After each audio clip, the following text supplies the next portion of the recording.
Olá, nós vamos iniciar agora o capítulo 1. O título é Santos Comuns. A igreja de Corinto era um exemplo típico de grande balbúrdia moral e teológica. Os crentes eram orgulhosos e rebeldes, toleravam a indecência, processavam uns aos outros, vangloriavam-se da liberdade em Cristo, exageravam na ceia do Senhor e estavam equivocados quanto aos dons espirituais e confusos sobre a ressurreição dos salvos. Contudo, ao escrever-lhes, Paulo chama essa turma de santos, 2 Coríntios 1:1, ou de chamados para ser santos, 1 Coríntios 1:2. Devido ao uso corrente, é normal o significado das palavras mudar com o tempo. Hoje não chamaríamos aqueles atrapalhados de Corinto de santos. Talvez pudéssemos chamar de mundanos, carnais ou imaturos, porém nunca de santos. Na tradição católica, santidade é conferição postumária aos cristãos de caráter e realizações excepcionalmente notáveis. Escreva este capítulo logo após a morte do admiradíssimo Papa João Paulo II, e o desejo popular de canonizá-lo já tomou conta do mundo. Parece que, no decorrer da história da Igreja, quase todos os apóstolos originais, incluindo Paulo, receberam o título de santo. Igrejas católicas, principalmente, levam seus nomes. Igreja São Judas Tadeu, Igreja São João Batista, até Matias, escolhido para o lugar de Judas, tem igreja em sua honra.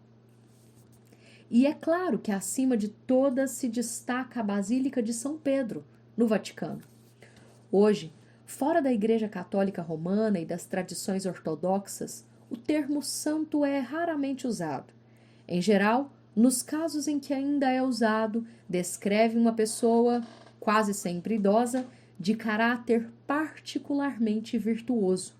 Um neto talvez diga: se existe alguém santo neste mundo, é minha avó. Ao ouvir essa frase, imediatamente imaginamos uma senhora gentil e carinhosa que lê a Bíblia e ora diariamente e é conhecida por ajudar o próximo. Então, como é que o apóstolo Paulo pode chamar os desnorteados crentes de Corinto de santos? Na verdade, essa parece ser a forma de tratamento favorita de Paulo. Ele a usa em várias de suas cartas e vive chamando os cristãos de santos. Veja, por exemplo, Romanos 1:7, 16:15, 1 Coríntios 1:2, 2 Coríntios 1:1, Efésios 1:1, Filipenses 1:1, Filipenses 4:21 e 22, Colossenses 1:2. Como é que Paulo pode se referir a cristãos comuns, até mesmo aos desordeiros de Corinto, como santos? A resposta encontra-se no significado da palavra, do modo como é usada na Bíblia. O termo grego que traduz santo é ágios e refere-se não ao caráter da pessoa, mas ao estado de ser. O significado literal é separado para Deus. Nesse sentido, cada cristão, até mesmo mais simples e imaturo, é santo. Na realidade, em 1 Coríntios, Paulo se dirige aos santificados em Cristo Jesus, chamados para serem santos. Talvez nos surpreendamos com o uso que Paulo faz aqui do termo santificados, que geralmente associamos com o viver santo. Todavia, as palavras santificado e santo têm a mesma raiz no grego. O santo simplesmente é alguém santificado. Embora soe estranho, poderíamos reescrever a saudação de Paulo literalmente como: aos separados em Cristo Jesus, chamados para serem separados. Separados para quê? Seria melhor perguntar: separados para quem? A resposta é: para Deus. Todo cristão verdadeiro foi separado ou reservado por Deus para Deus. Em outra carta, Paulo descreve nosso Senhor Jesus Cristo como aquele que se entregou por nós, para nos redimir de toda maldade e purificar para si um povo todo seu, dedicado às boas obras. Tito 2,14. Em 1 Coríntios 6:19 ao 20, Paulo afirma que não somos de nós mesmos, pois fomos comprados por preço. Juntos, esses dois versículos nos ajudam a entender o significado bíblico de santo. Santo é alguém que Cristo comprou com seu sangue na cruz e separou para si mesmo como sua propriedade. O que significa ser separado ou reservado? Ao observarmos a Academia da Força Aérea Americana perto da minha casa, podemos sugerir uma ótima analogia. O tratamento dado aos cadetes iniciantes é bem diferente do que é dado aos alunos do primeiro ano das faculdades e universidades em geral. A partir do momento em que pisam na academia e durante todo o ano, os alunos ficam sujeitos a uma disciplina rigorosa, cujo objetivo é transformar adolescentes tranquilões em cadetes bem disciplinados, que se preparam para a carreira de oficial militar. Embora a disciplina seja afrouxada progressivamente, enquanto os cadetes atravessam os 4 anos de preparo, nunca é removida por completo. Mesmo no último ano, os cadetes continuam sujeitos às demandas acadêmicas e às exigências de comportamentos. Por que há diferença entre uma academia militar e uma universidade comum? No primeiro caso, os rapazes e as moças foram, num sentido real, separados pelo governo para se tornarem oficiais da Força Aérea. O Estado gasta muito dinheiro para educar e treinar os cadetes durante 4 anos. Assim, esses jovens não são preparados para serem professores da rede pública, nem consultores financeiros do país. A academia tem um propósito: preparar oficiais para a Força Aérea, e os cadetes são separados para esse propósito. De modo bastante parecido, cada novo cristão foi separado por Deus e para Deus a fim de ser transformado à imagem de seu Filho, Jesus Cristo. Nesse sentido, todo cristão é santo, uma pessoa que foi separada de um modo errado de viver e reservada para Deus, a fim de glorificá-lo cada vez mais à medida que sua vida é transformada. No sentido bíblico do termo, santidade não tem a ver com realizações, nem com perfeição de caráter, mas com o estado de ser, uma condição inteiramente nova de viver, gerada pelo Espírito de Deus. Paulo descreve isso como sair das trevas para a luz e do poder de Satanás para Deus. Atos 26, 18. E como ter sido liberto do domínio das trevas e transportado para o reino do seu Filho amado.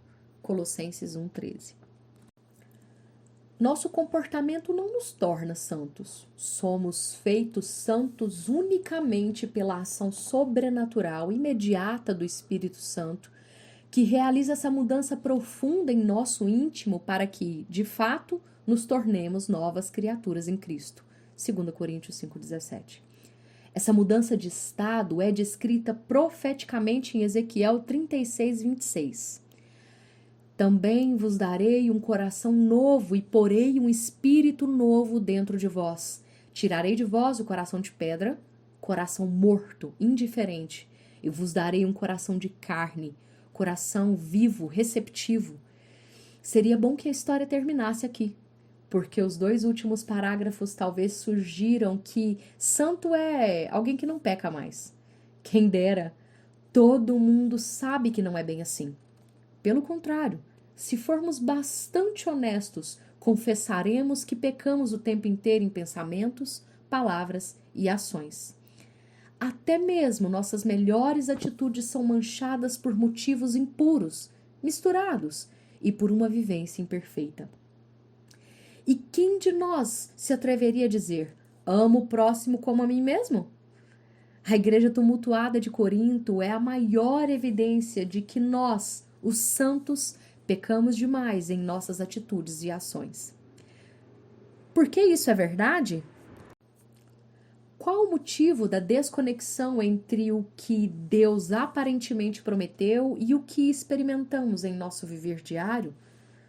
Encontramos a resposta em versículos como Gálatas 5,17, porque a carne luta contra o espírito e o espírito contra a carne. Eles se opõem um ao outro, de modo que não conseguis fazer o que quereis. A guerra entre a carne e o espírito, descrita em Gálatas 5,17, acontece diariamente no íntimo de cada cristão. É por esse motivo que Pedro, por exemplo, nos incentiva à abstenção dos desejos carnais que combatem contra a alma. 1 de Pedro 2,11. Então, apesar de 2 Coríntios 5,17 e Ezequiel 36,26 falarem sobre a mudança definitiva que sempre ocorre no íntimo de cada novo convertido, o resultado visível dessa mudança não é instantâneo e absoluto. É progressivo e contínuo nesta vida. No entanto, a consciência dessa luta interna contra o pecado não deverá jamais ser usada como desculpa para atitudes erradas. Pelo contrário, devemos ter sempre em mente que somos santos chamados a viver separados para Deus. Paulo, então, inicia sua primeira carta aos Coríntios chamando-os de santificados, separados por Deus em Cristo Jesus, chamados para serem santos, separados. No restante da carta, exorta-os vigorosamente a se comportarem como santos. Em um sentido, a carta de Paulo poderia ser resumida assim: vocês são santos, então se comportem como santos. Algumas vezes essa ideia é expressa de modo mais sucinto: seja o que você é. Em outras palavras, haja de acordo com a sua natureza. Embora o termo santo basicamente descreva a nossa nova fase como pessoas separadas para Deus, ela traz em si a ideia da responsabilidade de vivermos como santos no dia a dia. Quando fui oficial da Marinha dos Estados Unidos, há meio século, a expressão conduta inapropriada a um oficial nos era bem familiar. A expressão abrangia desde ofensas menores, punidas com uma repreensão, até coisas sérias que exigiam corte marcial. Contudo, a frase descrevia mais do que um comportamento anômalo, mostrava que o comportamento foi inconsistente com o que era de se esperar de um oficial militar. O oficial em questão havia falhado em seu compromisso de agir como deveria. Como cristãos, seria bom adotarmos uma expressão parecida: conduta inapropriada a um santo. Isso nos refrearia na hora de agirmos de forma errada, não é mesmo? Ao fofocar, ou ficar impaciente ou com raiva, iríamos nos lembrar de que essa conduta é inapropriada a um santo. Temos, em princípio, se não em grau, agido igual aos coríntios. Temos vivido de modo inconsistente com o nosso chamado. A Bíblia tem uma palavra específica para a conduta inapropriada de um santo: pecado. Assim como a conduta inapropriada de um oficial abrange uma variedade de comportamentos inadequados, a palavra pecado abrange uma variedade de maus comportamentos. Envolve de fofoca a adultério, de impaciência a assassinato. Claro que o pecado tem graus de seriedade, mas, em última análise, pecado é pecado. É uma conduta inapropriada a santos. No entanto, um de nossos problemas é que não nos vemos como santos, com a responsabilidade de vivermos como santos, conforme nossa nova condição. E também não achamos que práticas como fofoca e impaciência seja pecado. Pecado é o que os não salvos fazem. Não vacilamos em qualificar de pecado a conduta imoral e antiética da sociedade como um todo. No entanto, não pensamos da mesma forma quanto ao que eu chamo de pecados aceitáveis pelos santos. Na verdade, nós, como sociedade em geral, vivemos em estado de negação do nosso pecado. tratemos agora do pecado e de nossa insistência em negar que ele existe em nosso viver. E assim nós concluímos o capítulo 1. Vamos agora a algumas observações. A maioria espera que, por ser um livro de falar propriamente, já tem como título o nome Pecados, né? Já se espera alguma coisa agressiva no sentido do combate imediato a tudo isso. Mas Jerry Bridges, ele escreve com muita graça e ele apresenta esse tema tão sensível no sentido, ele é muito sensível ao abordar e trazer esse exemplo dos santos, né, da igreja de Corinto e nos mostrar, em certa altura aqui, ele vai dizer que nós temos muitas semelhanças com os irmãos de Corinto, mas depois ele segue explanando o que é ser santo e como o Senhor nos chamou para ser santos, porque nós fomos separados para Deus, nós fomos separados por Deus e para Deus.